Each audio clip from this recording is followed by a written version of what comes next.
El tema de esta presentación es la aorta abdominal. Estos son los objetivos.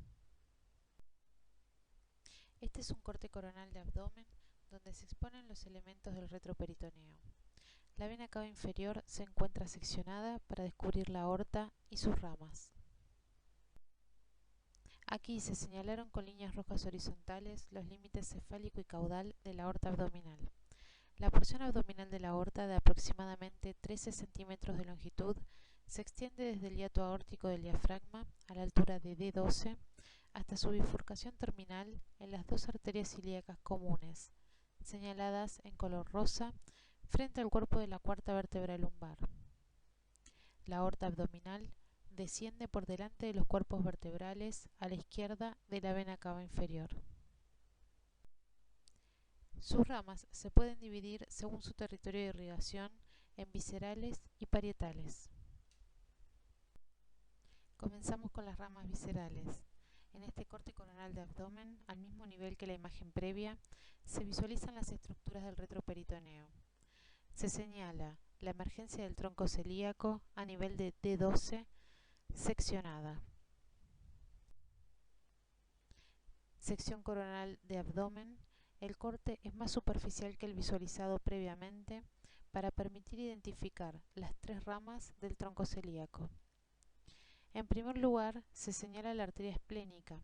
Es una arteria voluminosa de 5 milímetros de diámetro aproximado, de morfología tortuosa, que se dirige hacia la izquierda, siguiendo el borde superior del páncreas. Luego pasa por delante de la cola pancreática para llegar finalmente al hilio esplénico, donde se dividen sus ramas terminales. Sus ramas colaterales son ramas pancreáticas, ramos gástricos cortos y la arteria gastroepiploica izquierda. Aquí se señalan los ramos gástricos cortos. Y finalmente se señala la arteria gastroepiploica izquierda. Esta arteria se dirige de izquierda a derecha entre las hojas del epiplón mayor. Proporciona ramas al estómago y ramas epiploicas largas. No se anastomosa directamente con la arteria gastroepiploica derecha, pero se comunican en el epiplón. Continuamos visualizando la misma sección coronal de abdomen, señalando la segunda rama del tronco celíaco, la arteria gástrica izquierda. Este corte coronal se encuentra en un plano más superficial que el anterior, identificando el estómago y el intestino delgado para visualizar el recorrido de la arteria gástrica izquierda que discurre por el epiplón menor hasta el cardias. Da origen a la arteria esofágica y luego gira bruscamente para discurrir a lo largo de la curvatura menor y anastomosarse con la arteria gástrica derecha. Sección coronal del abdomen. Se señala la emergencia de la tercera rama del tronco celíaco, la arteria hepática común. Esta arteria se dirige a lo largo del borde superior del cuerpo del páncreas hacia la cara superior de la primera porción del duodeno, donde se divide en arteria hepática propia, arteria gástrica derecha y arteria gastroduodenal. En el mismo corte se señala la arteria hepática propia, que se continúa hacia arriba en el borde del epiplón menor hacia el hígado, donde se divide en ramas derecha e izquierda que aquí se señalan.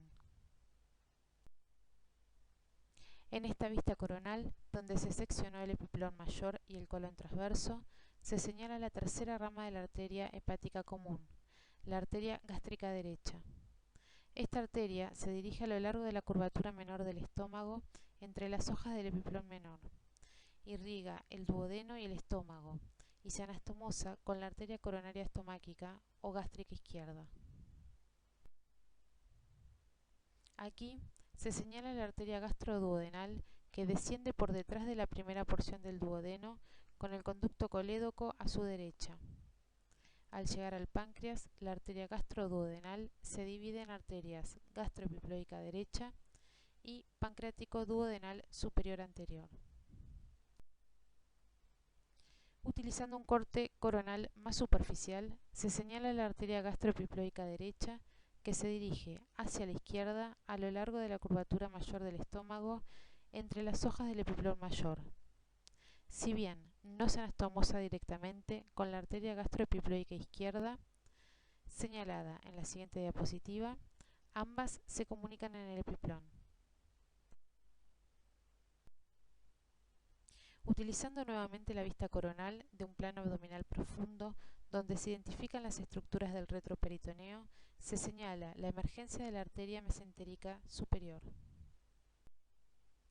En su origen, la vena esplénica y el cuello del páncreas, que aquí se encuentran seccionados, la cruzan por delante. Por detrás de la arteria se encuentran la vena renal izquierda, el proceso unciforme del páncreas y la porción inferior del duodeno. Este es un plano más superficial donde se puede identificar el mesenterio y la raíz del mismo, donde discurre la arteria mesentérica superior. Aquí se la visualiza con todas sus ramas que describiremos a continuación. El mismo corte, donde se señala la arteria mesentérica superior en su trayecto por la raíz del mesenterio. Se señalan las ramas yeyunales e iliales de la arteria mesentérica superior. Estas ramas salen del tronco principal de la arteria, se introducen entre las dos capas del mesenterio y se anastomosan formando arcos o arcadas al salir para irrigar al intestino delgado. Se señalan las arcadas arteriales. El número de arcadas arteriales va aumentando en sentido distal a lo largo del intestino. Se señalan los vasos rectos, que irrigan directamente a la pared del intestino. Estos se extienden desde la arcada terminal.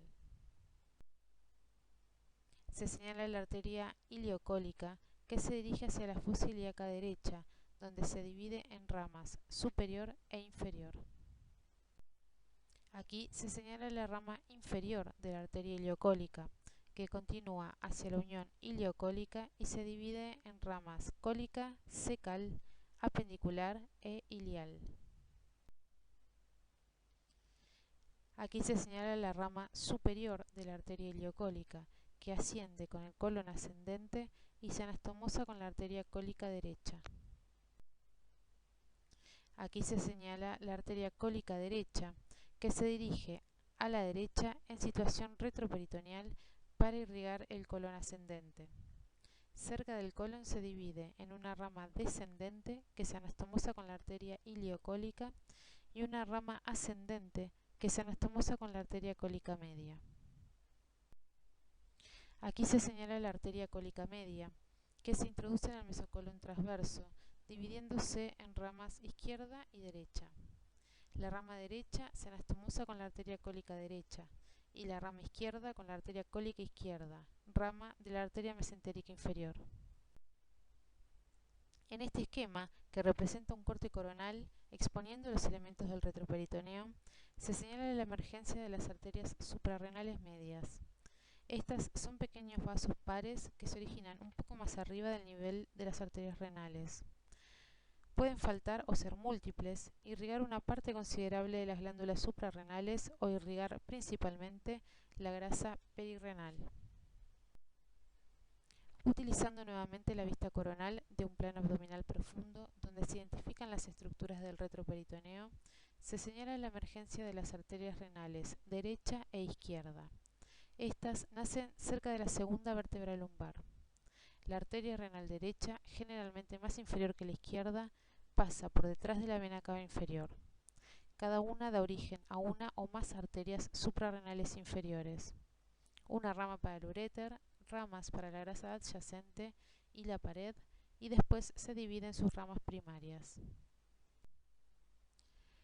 Nuevamente observamos una vista coronal de un plano abdominal profundo, donde se identifican las estructuras del retroperitoneo y se señala la emergencia de las arterias gonadales derecha e izquierda. Las arterias espermáticas o testiculares se ubican sobre el psoas mayor y cruzan el uréter para llegar al anillo inguinal y acompañar el conducto deferente hasta el escroto, donde irrigan el cordón espermático y el testículo. En forma similar, cada arteria ovárica se ubica sobre el psoas mayor y cruza la arteria ilíaca externa penetrando en el ligamento suspensorio del ovario para irrigar al ovario. Este es el mismo corte donde se señalan los uréteres izquierdo y derecho para demostrar su relación con las arterias gonadales, como se mencionó previamente. Utilizando nuevamente la vista coronal de un plano abdominal profundo, donde se identifican las estructuras del retroperitoneo, se señala la emergencia de la arteria mesentérica inferior. Utilizando la vista coronal de un plano más superficial, se señala el trayecto de la arteria mesentérica inferior que se dirige hacia abajo y hacia la izquierda sobre el psoas mayor. Utilizando la misma vista coronal, se señala la arteria cólica izquierda, rama de la arteria mesentérica inferior, que desciende en situación retroperitoneal y se divide en las ramas ascendente y descendente. La ascendente entra en el mesocolon transverso para irrigar la porción superior del colon descendente y la porción distal del colon transverso, y se anastomosa con ramas de la arteria cólica media. La descendente se dirige hacia abajo e irriga la porción inferior del colon descendente y se anastomosa con la primera rama de la arteria sigmoidea. Utilizando la misma vista coronal se señala la arteria sigmoidea. Puede tener de 2 a 4 ramas que descienden en el mesocolon sigmoideo e irrigan la porción más baja del colon descendente y colon sigmoide. Estas ramas se anastomosan en la parte superior con ramas de la arteria cólica izquierda y en la parte inferior con ramas de la arteria rectal superior. Utilizando la misma vista coronal se señala la arteria rectal superior. Es la rama terminal de la arteria mesentérica inferior. Desciende hacia la cavidad pélvica en el mesocolon sigmoide. Cruzando los vasos ilíacos primitivos, se divide en dos ramas terminales a nivel de S3. Estas descienden a los lados del recto y se dividen en ramas más pequeñas en la pared rectal. Estas ramas pequeñas siguen hasta el esfínter anal interno y se anastomosan en su recorrido con ramas de las arterias rectales medias y de las arterias rectales inferiores. Aquí se señala la emergencia de las arterias lumbares. Habitualmente son 4 pares y discurren a los lados de los cuerpos de las vértebras lumbares, entre estos y el músculo psoas mayor. Se dividen en ramas ventrales y dorsales. Proporciona una rama espinal que penetra en el conducto vertebral. En este esquema, que representa un corte coronal exponiendo los elementos del retroperitoneo, se señala la emergencia de las arterias frénicas inferiores. Se originan inmediatamente inferiores al hiato aórtico del diafragma, ascienden cruzando el pilar correspondiente del diafragma y se dividen en ramas que lo irrigan.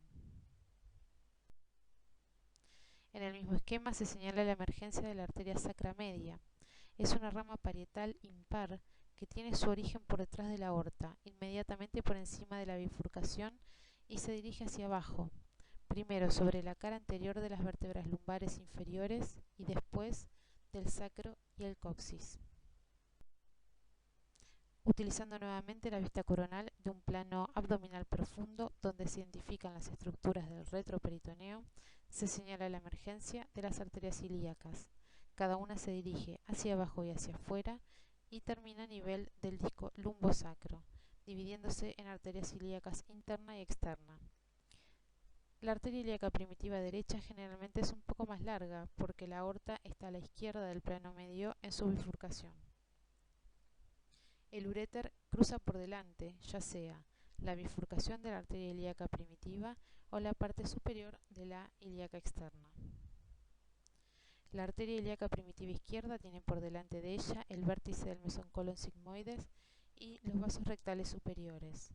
Por detrás, los cuerpos de L4 y L5 y del psoas mayor. La arteria ilíaca primitiva derecha está separada de L4, L5 y del psoas derecho por los extremos superiores de las venas ilíacas primitivas y el origen de la vena cava inferior. La porción abdominal de la aorta presenta gran cantidad de ramas. Todas ellas poseen un territorio de irrigación relevante, por lo que resulta importante poder identificarlas y conocer sus principales características. Muchas gracias.